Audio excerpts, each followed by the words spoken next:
지금 대한민국은 초비상 상황입니다.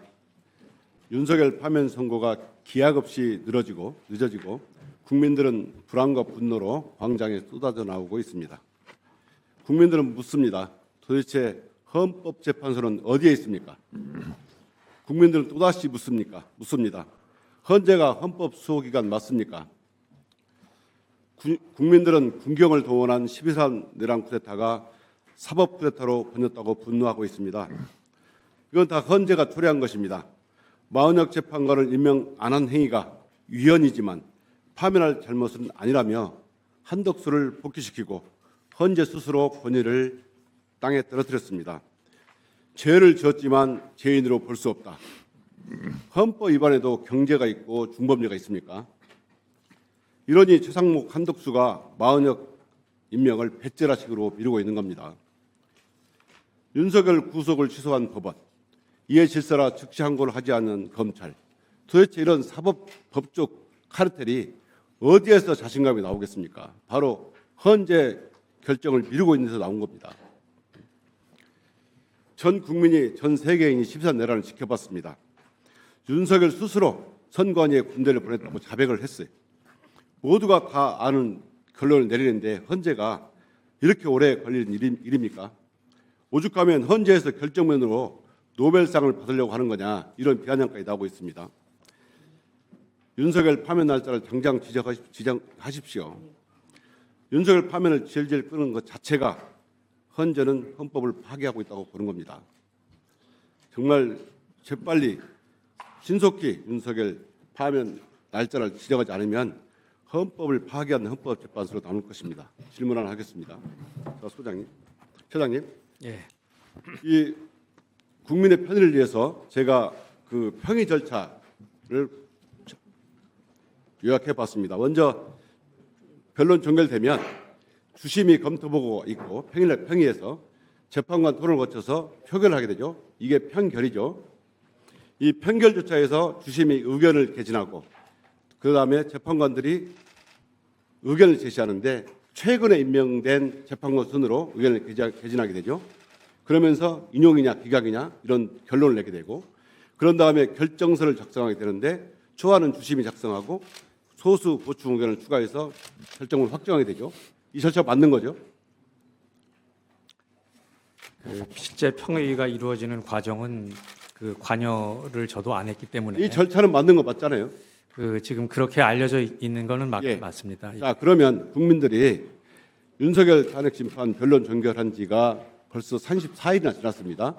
그런데 지금 어느 단계에 와 있는지 되게 궁금해하고 있어요. 이거 어느 단계에 와 있는지 말씀해 줄 수 있습니까? 그 부분은 제가 확인해 드리기는 어려운 부분입니다. 지금 평결 단계에 왔습니까? 뭐 그것 역시 제가 확인해 드리기는 어려운 평의를 몇 번 열었는지 말씀해 줄 수 있나요?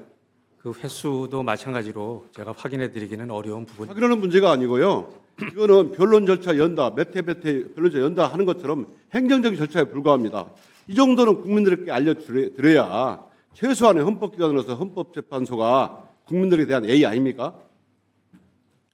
이 정도도 말씀 못 하십니까? 그 부분에 대해서 그 궁금해하시는 의원님의 말씀 취지는 충분히 공감을 합니다. 그러나 아니, 현실적으로 그 부분을 다 확인 드릴 수 없는 사정을 이해해 주시기 바랍니다. 결정서를 보여달라는 것도 아니고 평의 내용을 알라는 것도 아니고 몇 변을 했느냐, 어느 단계에 와 있느냐 국민들이 궁금한데 이것조차 말씀해 줄 수 없습니까? 그런데 정말 이 기약 없이 헌법재판소 선고가 늦어짐에 따라서 별의별 소문이 다 돌고 있어요. 최근에 어떤 보도를 보니까 재판관들이 정시 퇴근하고 주말에도 쉬고 경조사도 챙기고 심지어는 어떤 재판관은 테니스 대회에 참여한다고 그래요. 이게 사실입니까? 저도 그거는 처음 듣는 얘기라서 뭐라고 말씀드리긴 좀 어렵고요. 국민들은 하루하루 이 내란 속의 윤석열에 대한 파면 선고가 늦어짐에 따라서 그 불안하고 분노한 찬 마음으로 광장에 나와서 윤석열 파면을 신속히 해달라고 요구하고 있는데 이렇게 해서 되겠습니까? 정말 헌재가 30년간 쌓아온 신뢰 하루아침에 날려버리게 생겼습니다. 국민의 불신을 없애기 위해서라도 신속히 파면 길을 정하고 선고해 주시기 바랍니다. 예비 좀 하겠습니다. 네, 헌재 사무처장님, 예, 이 점은 좀 분명하게 하겠습니다. 헌법재판소가 헌법 수호의 최후의 보루죠. 예, 헌법 수호 기관이죠. 예, 예. 근데 오늘 이 법사위가 열리는 것은 헌법재판소가 혹시 블랙아웃 되거나 정지되어서 기능이 못하게 되는 거 아니냐 하는 우려와 걱정 속에서 헌법재판소를 수호하자라는 차원에서 오늘 법사위가 열리고 있다는 점을 좀 알아주셨으면 좋겠고요. 알겠습니다. 또 하나는 저도 소추위원으로 재판장에 계속 가봤지만 처음에 정영식 재판관께서 그 윤석열 측 법률 대리인한테 얘기한 걸로 제가 기억하는데 무엇보다 우선적으로 신속하게 윤석열 대통령 이 탄핵 심판을 먼저 하겠다라는 취지로 말씀을 하셨는데 그것과는 지금 결이 다르게 가고 있지 않습니까?